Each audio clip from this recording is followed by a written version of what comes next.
Welcome to my YouTube channel Bittu sir गया। आज हम चलने वाले हैं क्लास 10 का मैथ जो अध्याय नंबर 1 आज हम पढ़ाने वाले हैं। आज से आप लोग का क्लास जो है शुरू हो रहा है। क्लास 10 का जो मैथ है बिल्कुल हम बेसिक से चलेंगे, स्टार्टिंग से लो लेवल से लेकर के हाई तक। तो आज जो है हम लोग अध्याय 1 वास्तविक संख्या को स्टार्ट कर रहे हैं। इसमें सबसे पहले हम लोग कुछ कंसेप्ट जानेंगे।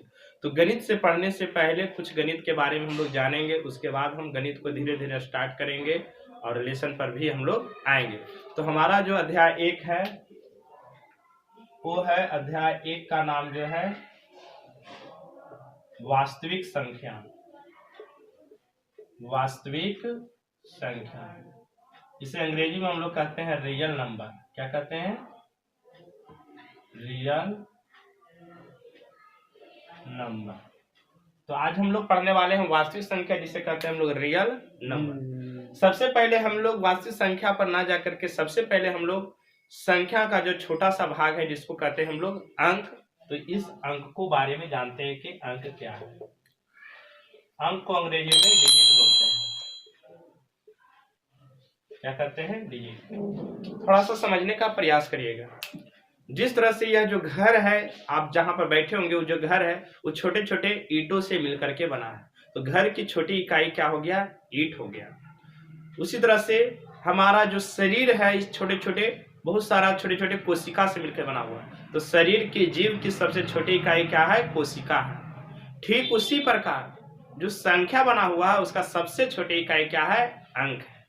तो संख्या की सबसे छोटी इकाई क्या कहते हैं? अंक कहते हैं। तो अंक किसे कहते हैं? इसका परिभाषा हो गया संख्या की सबसे छोटी इकाई।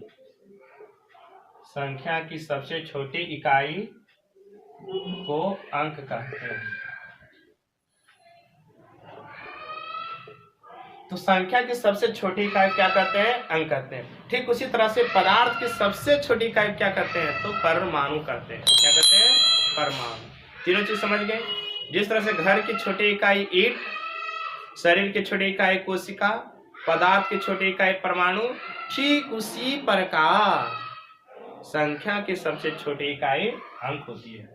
ये अंक कौन कौन होती है? 0, 1, 2, 3, 4, 5, 6, 7, 8, यानी कुल मिलाकर के 0 से लेकर के 9 तक कुल मिला के 10 अंक होते हैं।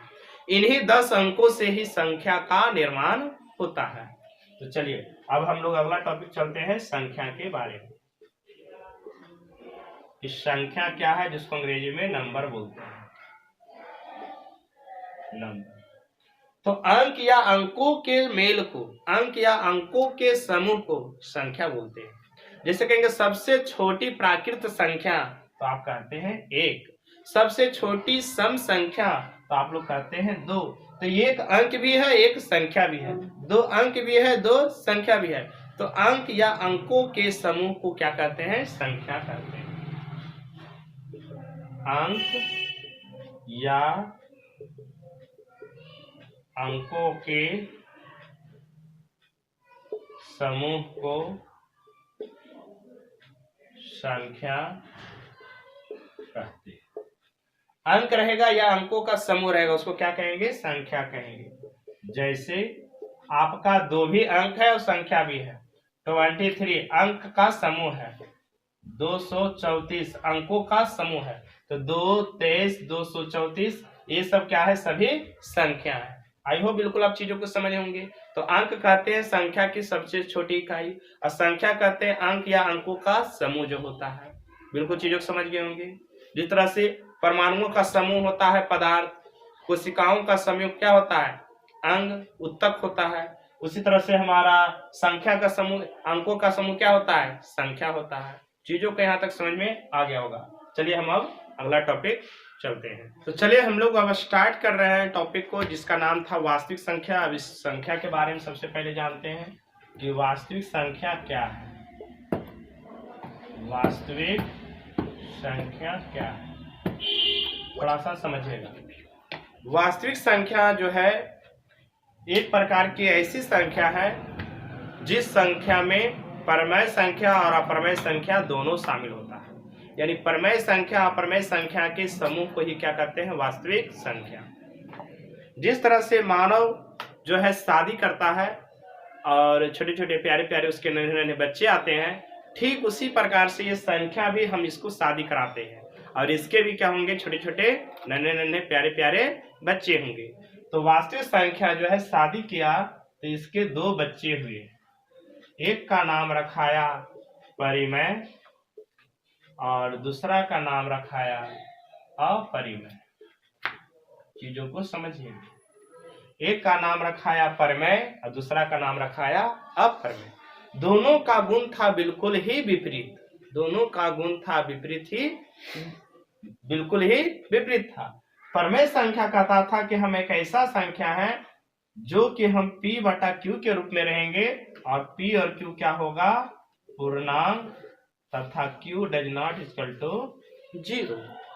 लेकिन अपरिमेय संख्या कहता है कि हम ऐसा है जो p बटा q के रूप में नहीं रह सकते और p q पूर्णांक तो कंडीशन है ही और q does not equal to 0। तो कहने का मतलब है दोनों का गुण बिल्कुल विपरीत था। परमेय संख्या में पूरा संख्या का वर्गमूल निकलता था, तो अपरमेय संख्या में संख्या का पूरा वर्गमूल नहीं निकलता था। परमेय संख्या का जो दशमलव प्रसार होता था या तो शांत या अशांत में आवर्ती यानी रिपीट करने वाला होता था, जैसे 2.333 डॉट डॉट डॉट। लेकिन इसका जो कहता था कि हम रिपीट नहीं करेंगे, हम अलग अलग आएंगे, 2.3423 डॉट डॉट, इसको अनावर्ती बोलते हैं। यानी मुख्य रूप से अगर देखा जाए तो दोनों का गुण क्या हुआ, विपरीत हुआ। तो परमेय संख्या बोला हम तो शादी करेंगे, तो अपरमेय बोलता है कि हम शादी नहीं करेंगे। तो जब परमेय संख्या शादी किया तो इसके भी छोटे छोटे प्यारे प्यारे नन्हे नन्हे बच्चे आए। वो बच्चे का नाम क्या था, थोड़ा सा इधर ध्यान दीजिएगा। पहला बच्चा का नाम था प्राकृत, दूसरा बच्चा का नाम था पूर्ण, तीसरा बच्चा का नाम था पूर्णांक, चौथा बच्चा का नाम था सम, पांचवा बच्चा का नाम था विषम, छठा बच्चा का नाम था अभाज्य और सातवां बच्चा का नाम था भाज्य। सभी का टाइटल में आप संख्या लगा सकते हैं। तो इतने सारे इसके 7 बच्चे हुए और बेचारा शादी ही नहीं किया तो बच्चे कहाँ से होंगे इसके। चलिए तो यहाँ पर इस चीजों को समझिए। तो प्राकृत संख्या, पूर्ण संख्या, पूर्णांक संख्या, सम संख्या, विषम संख्या, भाज्य संख्या और भाज्य संख्या, तो इनमें से जो है अपने माता पिता, अपने जो पिताजी का गुण इसके अंदर भी आया, जैसे सम विषम अभाज्य भाज्य, इसका भी गुण एक दूसरे का था बिल्कुल ही विपरीत। सम कहता था हम एक ऐसी संख्या है, हम एक ऐसा है जो 2 से विभाजित हो जाते हैं, लेकिन विषम कहता है हम तुमसे विपरीत हैं, हम 2 से विभाजित नहीं होते हैं। उसी तरह से अभाज्य कहता है हम एक और स्वयं के अलावा दूसरा से नहीं कटते हैं, हम एक और स्वयं के अलावा दूसरा से नहीं कटते हैं। लेकिन भाज्य कहता है हम एक और दूसरे के अलावा, हम एक और स्वयं के अलावा दूसरा से भी कटते हैं। तो यहाँ पर भी इसके गुण क्या आया, विपरीत आया। इसका नाम भी अलग अलग रूप में जाना गया। तो अभाज्य का दूसरा नाम है रूढ़, क्या नाम है, रूढ़ संख्या, और भाज्य का दूसरा नाम है यौगिक संख्या। एग्जाम में पूछता है यौगिक संख्या में से कौन है, तो आपको पहचाना वैसा संख्या जो एक और स्वयं के अलावा दूसरा से भी कट जाए। नामे देखिए अभाज्य, अ माने नहीं, भाज्य माने विभाज्य होना, माने जो दूसरा से विभाज्य नहीं होगा वो अभाज्य हो गया, और भाज्य माने विभाज्य हो जाना, और जो दूसरा से विभाज्य हो जाएगा वो क्या होगा, भाज्य होगा। अभाज्य संख्या का जो गुणनखंड होता है 2 गो, और भाज्य संख्या का गुणनखंड होता है 2 से अधिक। गुणनखंड किसको कहते हैं, जैसे 4 कटता है 1 से, 2 से और 4 से, तो जो संख्या जिन जिन संख्या से कटती है वह संख्या उसका क्या कहलाता है, गुणनखंड। तो 4 का गुणनखंड 1 2 4 हो गया। तो बताइए 4 का गुणनखंड की संख्या कै गो है, 3 गो है, लेकिन जब आप 2 को देखा जाए तो इसका गुणनखंड 1 और 2 है, 3 को देखा जाए तो गुणनखंड 1 और 3 है। तो जिस संख्या के केवल 2 ही गुणनखंड होंगे और एक होगा और एक स्वयं होगा, तो वैसा संख्या होगा अभाज्य संख्या। कैसा संख्या होगा, अभाज्य। जिस संख्या का गुणनखंड 2 से अधिक होगा वैसा संख्या होगा भाज्य संख्या। चीजों को यहाँ तक समझ गए।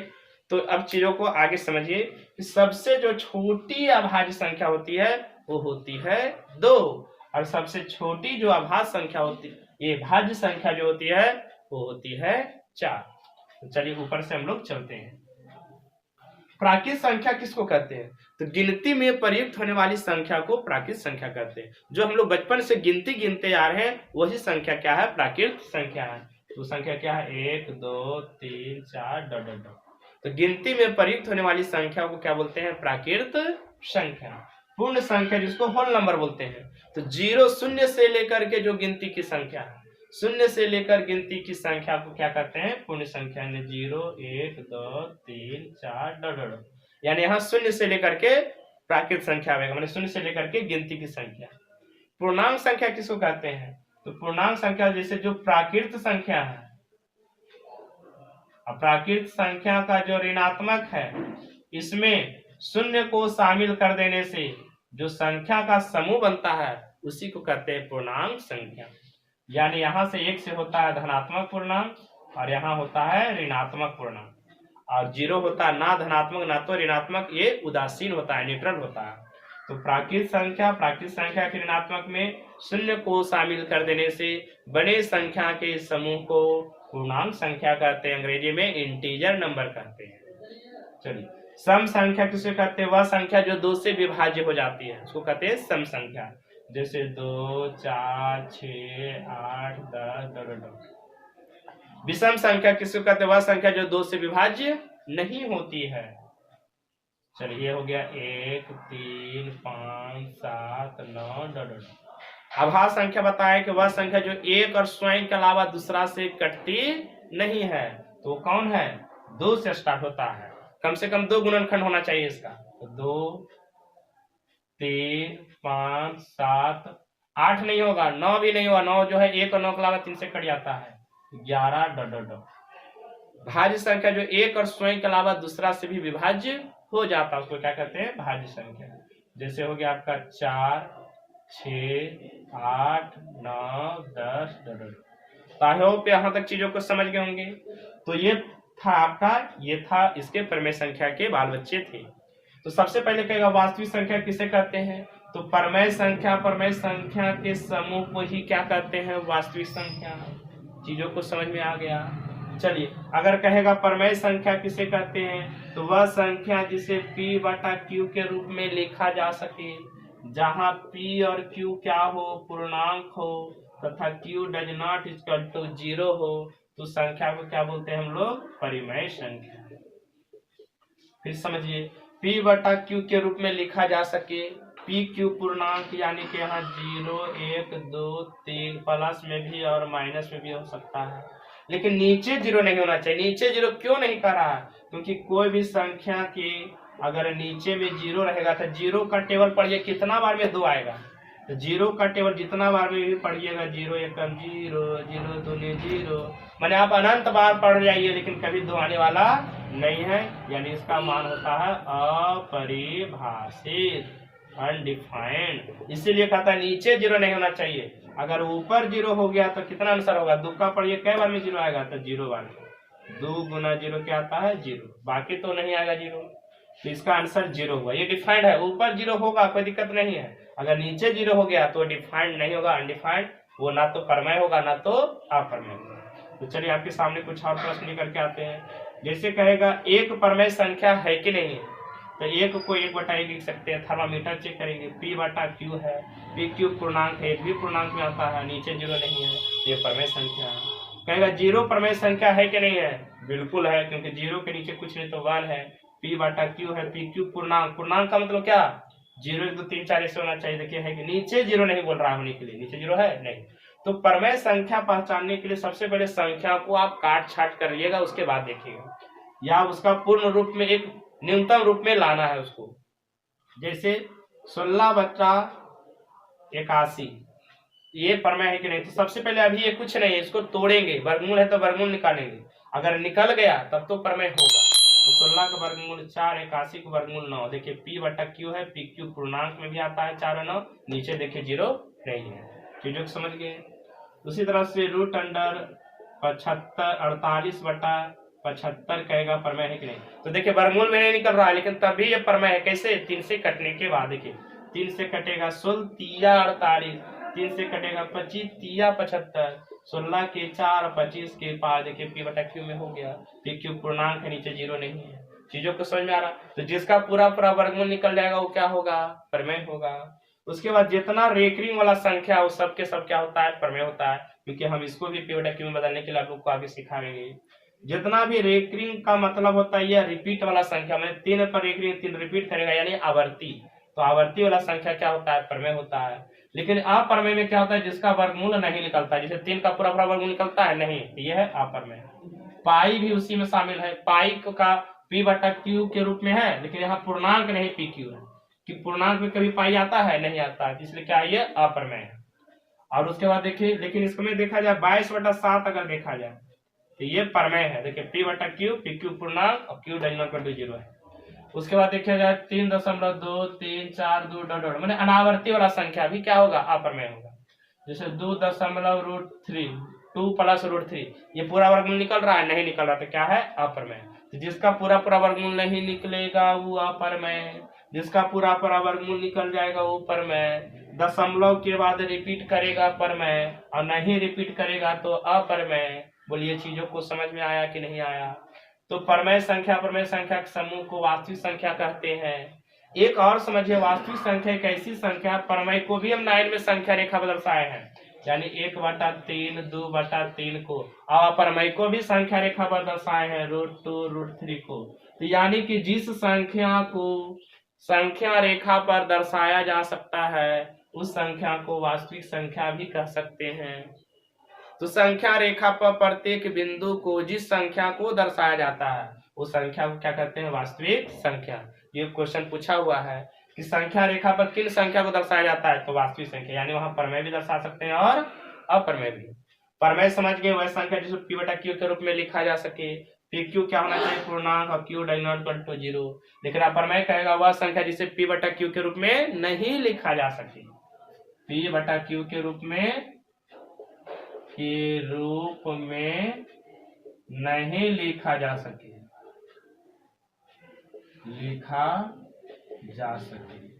जहां पी कंडीशन सेम है, पी क्यू पूर्णांक और Q does not equal to 0, तो ऐसी संख्या क्या बोलते हैं? अप्रमेय संख्या। इसमें पूरा पूरा वर्गमूल संख्या का नहीं निकलता है, अब दशमलव के बाद अलग अलग संख्या आती है। चीजों को समझ में आया? तो यहाँ तक आप लोग को समझ में आ गया होगा। तो अब हम अगला दिन आएंगे अगला पार्ट लेकर के। आप लोग इस वीडियो को बहुत ही ज्यादा शेयर करें। अगर वीडियो अच्छा लगे तो वीडियो को लाइक करें और चैनल को सब्सक्राइब करें। Thank you watching this video. धन्यवाद।